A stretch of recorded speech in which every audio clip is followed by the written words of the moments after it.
Hello viewers, welcome to Newsweek South Asia, a show where we will provide you fresh insights into South Asia's geopolitical, strategic and security situation.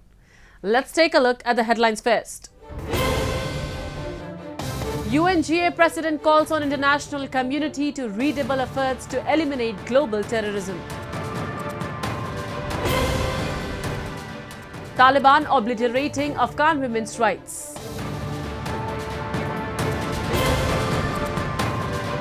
And Indian Army launches Operation Sarva Shakti to counter terrorism in Jammu and Kashmir. Terrorism today has spread across international borders, serving its sole purpose of disturbing peace and tranquility in the world. It has always destroyed the efforts of like-minded entities that relentlessly work to maintain peace across the globe. Recently, in a global address, Dennis Francis, President of the United Nations General Assembly, highlighted the pervasive threat of terrorism, acknowledging India's status as a victim of this destabilizing force. His remarks underscore the urgent need for concerted international efforts to combat terrorism and preserve global peace. We have a report. In recent years, acts of terror have transcended borders, leaving communities shattered and instilling fears in the hearts of people from different corners of the world. And the world is grappling with the damaging and destabilizing effects of terrorism. Dennis Francis, the President of the 78th session of the United Nations General Assembly, called on member states to unite in combating this global menace. Ambassador Francis, while talking about global terrorism, also termed India as a victim of terrorism.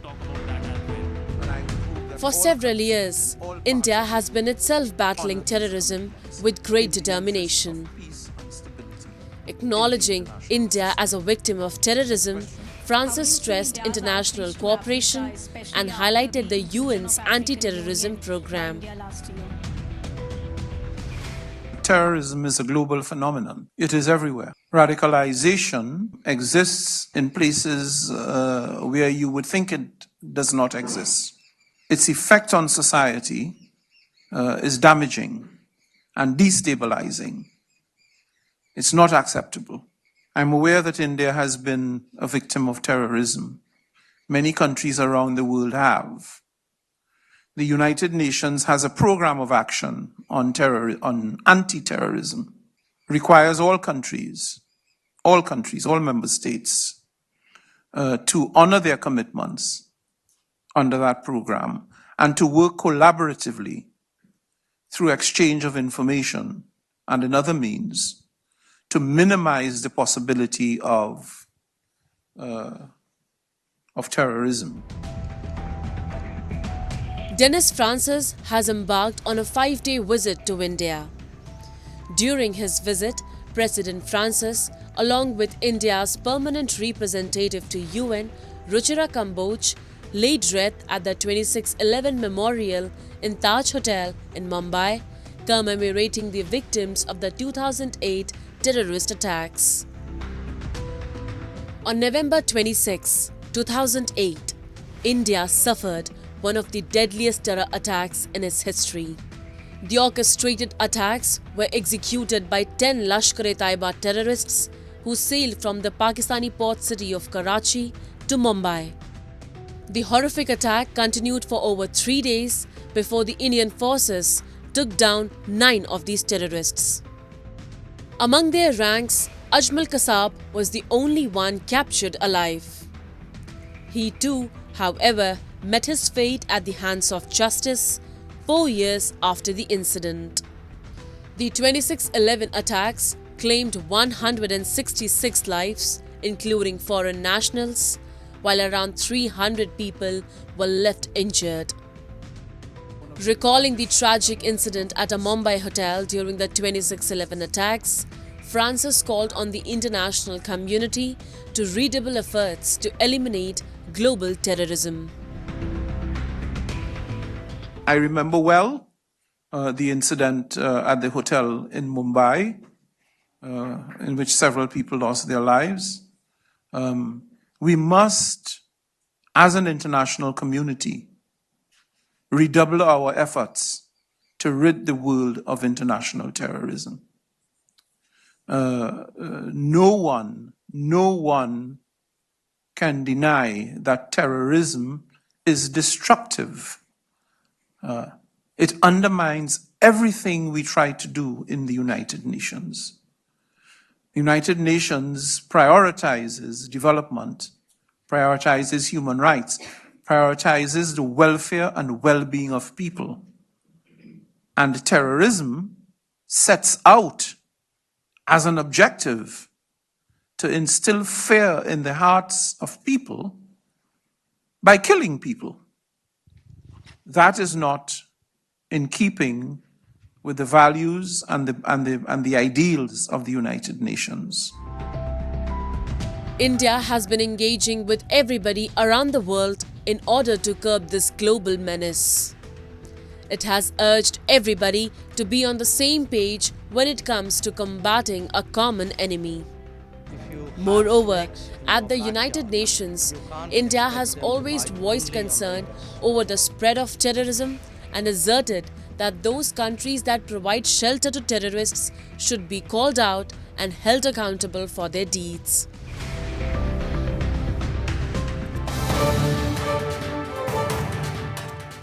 Moving on.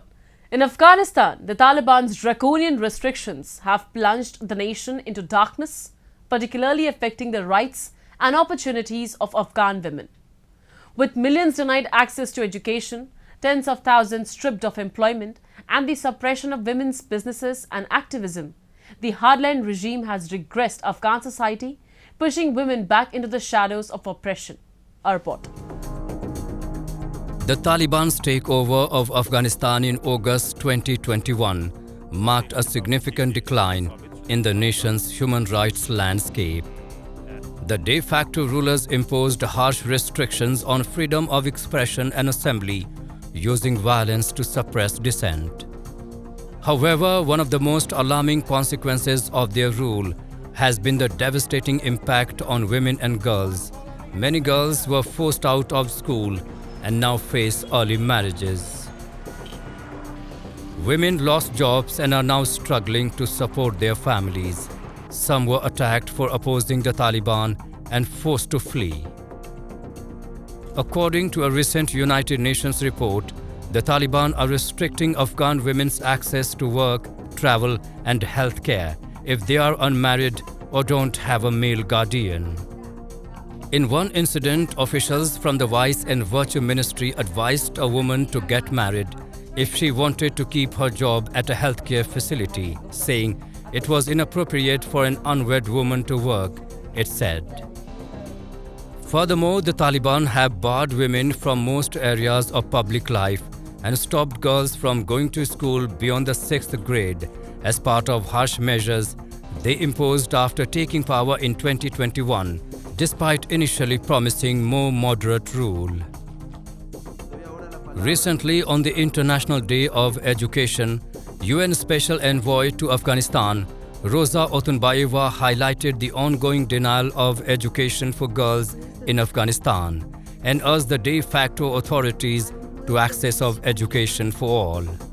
She called on the Taliban to recognize that education is not just a moral imperative but critical for prosperity and peace. The ongoing denial of education for all women and girls, it is not sustainable. As each day passes, the foundation of prosperous and equitable society is weakened. To the women and girls of Afghanistan, please know that you are not alone. The United Nations stands with you in solidarity and will not cease to engage and advocate for your future. This is not just a demand of Western nations, but also of the Muslim world. As recently, we've been at the conference where this presented by the Organization of Islamic Cooperation. Afghanistan's de facto authorities have profound duty to protect and promote these rights for every individual, regardless of gender. To maintain the current path is to only inflict further harm on all Afghans and to leave Afghanistan isolated both from the Islamic world and the international community. I therefore urge de facto authorities to recognize that education is not just a moral imperative, but critical for prosperity and peace. The Taliban's return and the dissolution of the previous republic on August 15, 2021 rolled back progress in protecting human rights and free society values. This particularly affected women and vulnerable groups, sparking serious concerns about the current human rights situation. Over the past 2 decades, Afghanistan made significant strides in human rights, democracy, gender equality, education, healthcare, and inclusivity. It served as a regional example with a thriving media landscape and open discourse. However, since August 15, 2021, uncertainty has prevailed, raising fears of human rights violations for activists, former government employees, women, and minorities. Talibani rulers have severely restricted human rights in the war-torn country. Institutions designed to support human rights have been severely limited or shut down completely. Moreover, the de facto rulers of the country have ordered the judges to impose Sharia law. Public executions and floggings are being reported in the country. Under the Taliban, extrajudicial executions are widespread, targeting former government associates, armed group members, and those not following Taliban rules. In December 2023, Roza Otunbayeva briefed the UN Security Council on the situation in Afghanistan, saying that the human rights situation in Afghanistan today is a record of systemic discrimination against women and girls, repression of political dissent, and free speech. Afghanistan was an original signatory to this declaration, but the key features of the human rights situation in Afghanistan today are a record of systemic discrimination against women and girls, repression of political dissent and free speech, lack of meaningful representation of minorities, and ongoing instances of extrajudicial killing, arbitrary arrests and detentions, torture and ill treatment. Despite the recent release of 2 women activists, number of human rights defenders and media workers continue to be arbitrarily detained. The lack of progress in resolving human rights issues is a key factor behind the current impasse. Afghanistan faces grave difficulties, with de facto rulers ignoring world leaders' demands and instead blaming the West for the country's challenges. The Taliban rulers refuse to acknowledge that a more moderate ideology could have led to a better situation in Afghanistan.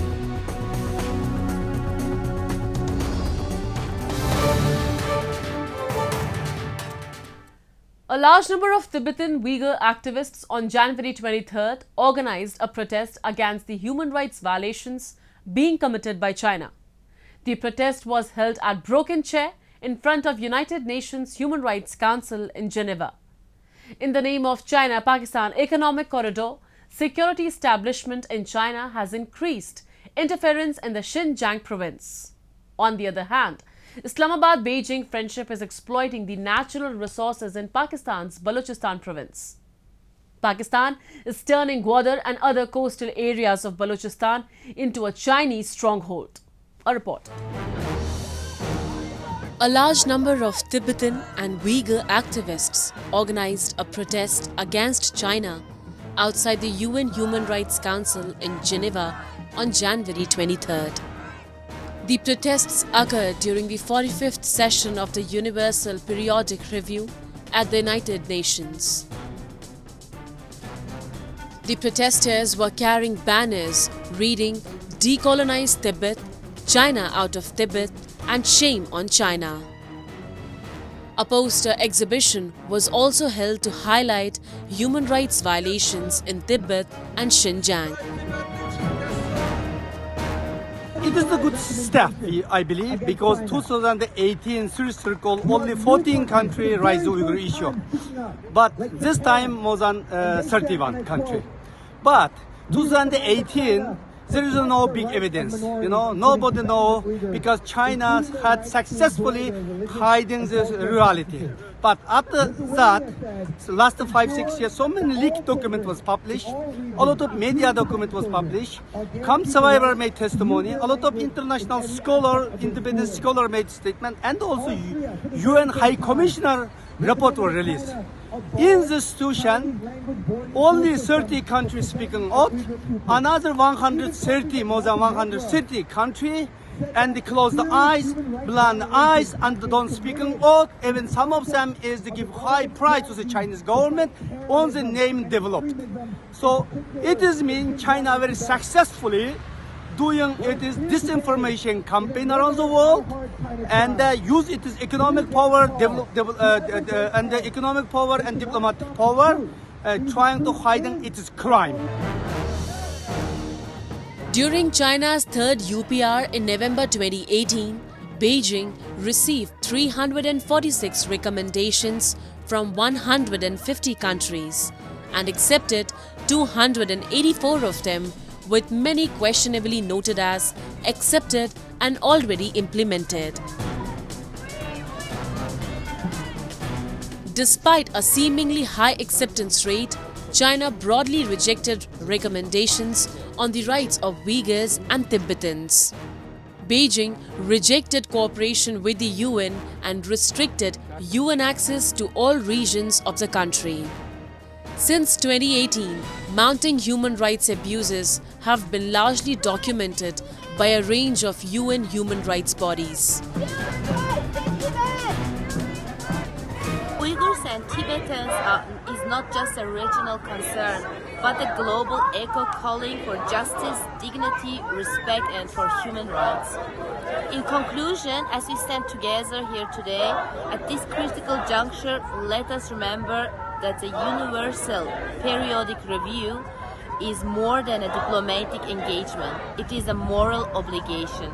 We are entrusted with the responsibility to uphold the principles of human rights, to advocate for the silence, and to ensure that no individual or community is left behind. Let this UPR be a testament to our unwavering commitment to these ideals. Human rights groups believe China has detained more than 1 million Uyghurs against their will over the past few years in a large network of what the state calls re-education camps and sentenced hundreds of thousands to prison terms. Moreover, on the name of China-Pakistan Economic Corridor, security agencies and the army establishment have increased interference in the matters of civilian administration in Xinjiang. Pak-China coalition is exploiting people living on the both sides of the border. Pakistan is turning Gwadar and many other coastal areas of Balochistan into a Chinese stronghold that has the largest concentration of military cantonments and bases in the region. International observers say that it is the Chinese influencing the security policies of Pakistan in the region. They have been instructing Islamabad to get rid of the local people in the Gwadar region, where the multi-billion flagship project CPEC culminates. Pakistan, which is already under massive Chinese debts, has no option but to follow commands.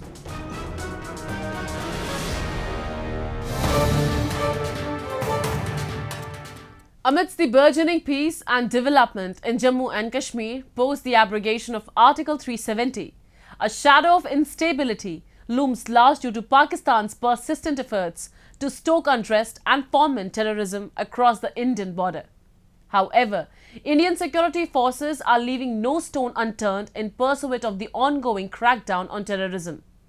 In the most recent developments, the Indian Army launched Operation Sarva Shakti to combat the escalating threat of cross-border terrorism, reaffirming the nation's unwavering resolve to safeguard peace and security in the strategically vital territory. Jammu and Kashmir is reaping peace dividends since after the abrogation of Article 370 and Article 35A in August 2019. The Union Territory has witnessed a surge in development, becoming a magnet for investors eyeing opportunities in tourism, hospitality, retail, and manufacturing. However, amidst this positive transformation, a shadow of instability looms over the region due to the divergent interests of neighboring Pakistan. The development in Jammu and Kashmir runs counter to Pakistan's agenda, and it helps terrorists to infiltrate and foment unrest within the Union Territory. Director General of Police R.R. Swan, speaking on the sidelines of a public grievances redressal program in Avantipura, acknowledges the persistent challenge of cross-border infiltration. Despite this, he reassures that the security situation remains under control. इस पे security control में है और आपने जैसे देखा कि हम सबसे बड़ा सिक्योरिटी की सबसे बड़ा फीचर जो है वो एक लॉ एंड ऑर्डर की और एक सड़क के ऊपर दुकानों में, स्कूलों में, बिजनेसेस में एक ऑर्डर, उसको लेकर जो चैलेंज है वो हम समझते हैं कि उस पर हमने अच्छी तरीके से काबू पाया है। अब 2-4 टेररिस्ट्स बाहर से आकर ये एक नया चैलेंज हमारे लिए जरूर बना है कि बाहर से लोग इन्फिल्ट्रेट करके चोरी छिपे आके यहाँ पे कुछ चंद लोगों के साथ मिलकर एक माहौल खराब करने की जो कोशिश करते हैं वो एक चैलेंज जरूर। In response to the escalating threat, the Indian Army takes a decisive step by launching Operation Sarva Shakti. This operation aims to neutralize terrorists operating on both sides of the Pir Panjal mountain ranges in the Union Territory. The strategic move is prompted by recent attempts by Pakistani proxy terrorist groups to revive terrorism in the south of Pir Panjal ranges, particularly in the Rajouri-Poonch sector. Incidents like the attack on December 21, which claimed the lives of 4 soldiers in the Dera Ki Gali area, underscore the urgency of the situation. Operation Sarv Shakti draws inspiration from the successful Operation Sarp Vinash, initiated in 2003 to eliminate terrorists from the same areas in the south of Pir Panjal range. Army Chief General Manoj Pandey acknowledges the significant reduction in terrorist activities since 2003, but warns of renewed efforts by the Western adversary to revive terrorism in the region. The meticulous planning and execution of Operation Sarva Shakti are evident as it unfolds under the close monitoring of the Army Headquarters and the Northern Army Command in Udhampur. The operation was set into motion following a high-level security meeting chaired by Home Minister Amit Shah, which included key stakeholders such as National Security Advisor Ajit Doval, Army officials and representatives from intelligence agencies. To fortify the defense, the Indian Army has initiated the induction process of additional troops in the Rajouri-Poonch sector. Simultaneously, efforts to strengthen the intelligence setup in the region are underway, emphasizing the commitment to thwart any attempts by Pakistan to disrupt peace in India. Operation Sarv Shakti has been conceived to ensure the complete wiping out of the terrorists who are operating on the Pir Panjal ranges, especially on the Rajouri-Poonch sector side. Now, this is being launched from both the ends, that is the Srinagar-based corps and the Nagrota-based corps. Both of them are going to coordinate, and it's being coordinated by the Northern Command commander. Now, since Operation All Out started, and then after that a complete wipeout of these terrorists was done in the Kashmir Valley, these terrorists did not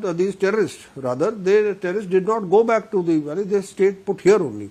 Now, to prevent in this operation that these terrorists again cross over to the other side, that is the Kashmir Valley, this operation is being launched from both the ends, so that it is a pincer movement for them for getting these terrorists, and it will ensure that all these terrorists who are hiding in these mountains over there in the south and the north of Pir Panchal, they will be eliminated totally. Despite internal challenges including economic difficulties, Pakistan persists in its covert endeavors to fuel terrorism in Jammu and Kashmir. In contrast, India stands firm with a well-structured framework to counteract such threats, ensuring the tranquility of the region remains safeguarded. As the Indian Army embarks on Operation Sarva Shakti, the nation remains resolute in its pursuit of lasting peace and security in the strategically significant Jammu and Kashmir.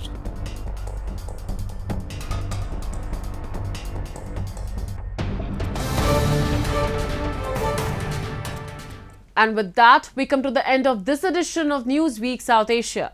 We'll be back next week with more news, views and analysis from the subcontinent. Meanwhile, do keep writing to us at nwsa@nin.com. This is Shivangi Mishra signing off on behalf of the entire production team of Newsweek South Asia.